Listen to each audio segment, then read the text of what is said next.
अस्सलामुअलैकुम प्यारे प्यारे दोस्तों। जब भी बात आती है जापान की तो ऐसा लगता है यहाँ सब कुछ परफेक्ट ही होगा, क्योंकि जापान इस कदर तरक्की पजीर है।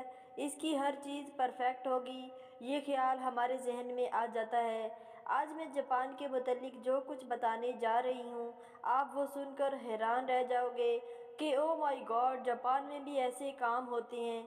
दोस्तों, वीडियो में आगे बढ़ने से पहले वीडियो को लाइक कर दें, चैनल को सब्सक्राइब कर दें। दोस्तों, आइए अब जानते हैं जापानीज़ होटल में होने वाले शर्मनाक काम के बारे में। जापान में लोग लड़की पर खाना सजाकर पेश करते हैं। होटल में आए लोग लड़की के जिस्म से खाना उठाकर खाते हैं। हवस के पुजारी जापानी लोग इस शर्मनाक काम को बहुत पसंद करते हैं, इसलिए होटलों में लड़की के जिस्म पर खाना सजाया जाता है। जापानी लोगों की पसंद बहुत ही घटिया है।